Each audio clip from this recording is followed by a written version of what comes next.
Hey guys, welcome back to today's video. Today I'm going to be going over some pretty shocking polls that have just been released by the Bullfinch Group showing Kamala Harris destroying Donald Trump in three crucial battleground key states. We have Wisconsin where Harris leads by 9 points, Michigan, Harris leads Trump by 5, 48 to 43%, and then in Pennsylvania, Harris leads Trump 49 to 45%, up by 4 points. Now, take this with a grain of salt because going back to 2016, we can obviously see that they were really underestimating Donald Trump. No one thought Donald Trump was going to win, yet he did. Polls showed Hillary Clinton way above Donald Trump. And looking back at 2016, we can see here he flipped at least 6 different states. We have Pennsylvania, he flipped. Obama won by 5.4 in 2012. And then he won Michigan. Obama won it by 9.5 in 2012. In Wisconsin, Obama won Wisconsin by 6.9 in 2012, and then Trump flipped that too. Iowa, another state. Obama won it by 5.8, and then we have Ohio, where Obama won by 3 points. Trump flipped that, nearly a 12-point swing. And then Florida, obviously, not a big swing, but Trump still won.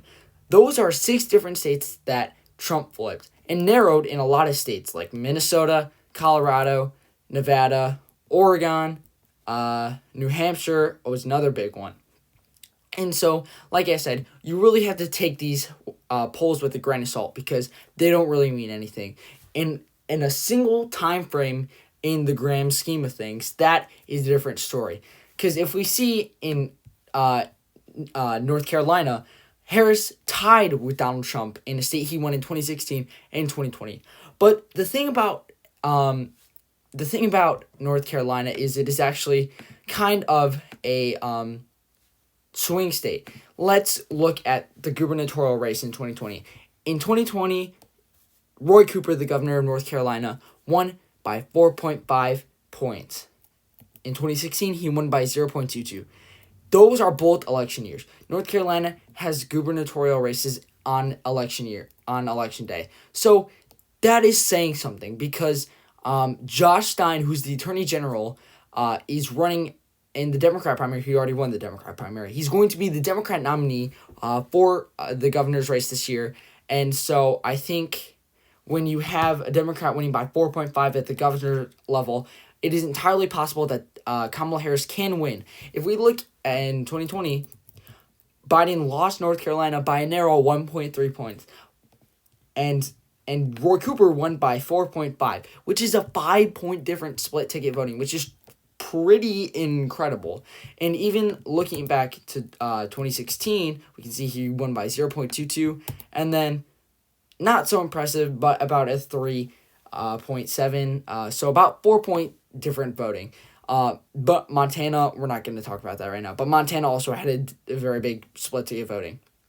And so I think this does matter that we see Kamala Harris leading in the blue wall states now because obviously Trump should be concerned because he's losing. But like I said, I'm obviously kind of torn on this because she is leading all these polls and by big margins, but that doesn't mean anything in the grand scheme of things. And so it's definitely something that, like I said before, Trump should be concerned about because if he is losing, obviously he's doing something wrong. And so I don't think necessarily Harris is going to win Wisconsin by 9 points, but it is certainly possible. Her running mate, Tim Walz, is the governor of Minnesota, and he's from Rust Belt state. And so obviously he will have an effect on those states, such as Wisconsin. And even my unpopular opinion, I do think that Walz will shift Iowa to the left because he's coming from that rural farmer. He is coming from southern Minnesota, which has the same geographical features as northern Iowa and Iowa in general. Iowa is a pretty consistent state geography-wise, having mostly farmland, but that doesn't really matter in the grand scheme of things. I think he will have more of an effect on Wisconsin and Michigan because Minnesota is kind of a more industrial state. Iowa is more farmer. But in Minnesota, there are several mines and stuff. And so I think that will definitely boost the Democrats' odds in those states.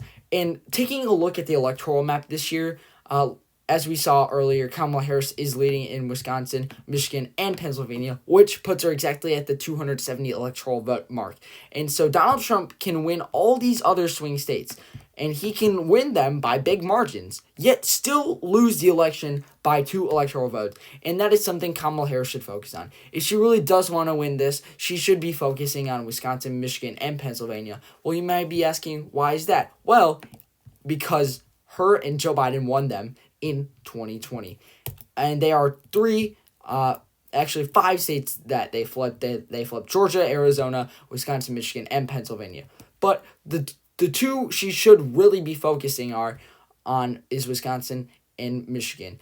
I think she has pretty good odds to win Pennsylvania. As you can see, she does pretty well. This is Biden, obviously. Biden did pretty well in the suburbs. And as a black woman, I think she could definitely pull out the suburban women voters, plus a lot of the black support in the Philadelphia area, and obviously the suburbs. And obviously, I think she will do well in Wayne County, which is where Detroit is located, and Washtenaw, which is where Ann Arbor, U of M located. Ingham County, obviously, she would do well there, being Michigan State. But I think she should focus on Oakland and Macomb County, which is where Trump won by 8.1 points in 2020 and 11.5 in 2016. Biden shifted the margins there a lot from 2016 to 2020. And Genesee County, which is where Flint is located, is shifted 0.2 to the right. But Flint is a very black area, and so I think Harris can definitely do well there. And if she campaigns in this area specifically, from Oakland to Saginaw, and then a lot of Kent County and Muskegon area, I think she can do well there, and potentially even win Michigan's upward to 3 or 4 points. In Wisconsin, she should definitely be campaigning there. Madison, Milwaukee, Eau Claire, Menominee, and then a lot of the northern region of Wisconsin is pretty liberal. But as you can see here, Trump narrowly won these few counties here, which stereotypically went for Obama by huge margins. As you can see, 30 points, and then Biden and Clinton, it has been narrowing up there in Iowa, Wisconsin. I know, ironic, right? But as you can see here, Biden did flip a few counties, one being Sauk, and then obviously the other one being Dorr. And fun fact about Dorr is it has went for the winning candidate almost every single time, from 2000 to present day, which I thought was kind of cool. But that doesn't really matter. And so if Donald Trump, I'll go into another North Carolina scenario. Let's say Donald Trump does win Wisconsin, because it is a very probable scenario. And as you can see, he does win the election. But let's go to Kamala Harris narrowly winning North Carolina, because it is also a very plausible scenario, but many people don't really seem to talk about it. And so if she does win all these other states, she wins North Carolina, she wins the election with Michigan and Pennsylvania. But let's say Trump wins Michigan. Well, not really a problem, because Harris has been polling well in Nevada, and also Arizona has been shifting, so that puts her at another scenario. And also keep in mind, she still wins Pennsylvania. But Harris has done well with the black vote in Georgia. So let's say Trump wins Pennsylvania. No need to worry, because she's been doing well in Georgia. So she could win the election with North Carolina, and it creates another level of different scenarios that could happen. But also something to keep in mind is that Harris has been doing pretty well in Pennsylvania. As you can see here, the 2 most recent polls show her ahead by 4 points in Pennsylvania. Those are the 2 most recent polls, and so that's definitely something to keep an eye out for.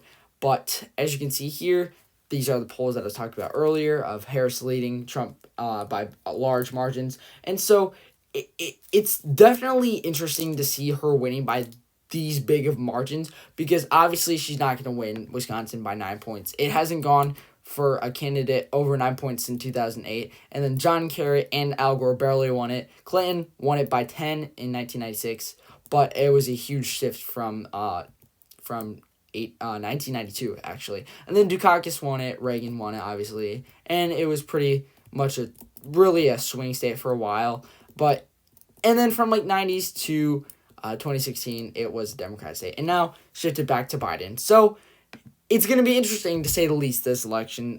There's really nothing that has ever been more high stakes of an election as this one has been. You can make the argument that 2020 was, which it definitely was because of COVID, etc., and the worldwide pandemic. But there's so much more on the line this year than there was in 2020. So it's very important that you guys go out and vote if you can. And so keep in mind, vote whoever you want, because you should not listen to people online talk about their opinions, such as me and other political commentators out there. But it is important to keep an open mind, and whatever you feel is the right decision to do, go out and vote, because it does matter. Your vote does matter. People think their vote doesn't matter, but it truly does. And so I just wanted to take a few moments, last few minutes, to talk about the new New York Times Siena College poll that came out, which showed Harris leading again. So this is another pretty highly talked about poll, and it is, I believe it's an A grade poll. And as you can see here, Harris received 50% of the vote to Trump's 46%. And then, like I talked about earlier, Biden narrowly won Michigan 2 points or so. And as you can see, Harris remains ahead about 5 percentage points in Michigan, 2 percentage points in Pennsylvania, and then 6 in Wisconsin. So that is a little different variety from the Bullfinch group. Obviously, they probably are overestimating her a little bit more than the New York Times are, but it is their poll, and they did conduct it. And keep in mind, there was 1,500 registered voters conducted in this poll, so that is a decent amount using in a poll. And so there's that. Oh, and then I wanted to show just what the Michigan is looking like. Let me pull it up. Michigan here. Harris, most recent poll from the Bullfinch group. Actually, they conducted two. I forgot to mention that. They did conduct two, showing Harris at 6 points ahead and 5 points ahead. So that is quite interesting, to say the least. And then if we can find one from Wisconsin, we can see Harris up by 9 points in two different Bullfinch group polls that they conducted. So this is definitely something to look out for, and I definitely recommend to keep watching this election season, because it will be interesting, to say the least. And I hope you guys enjoyed this video today. I'm really focusing a lot on getting videos pumped out for you guys, and a lot of entertainment, trying to get it going. And so I hope you guys enjoyed this video. Make sure to subscribe, because it helps when my videos get into the algorithm more. And like I said, I hope you guys enjoyed this video. Let me know in the comments down below what you agree with, what you disagree with. Make sure to subscribe, of course. Like this video, share if you can. And I hope you have a great rest of your day.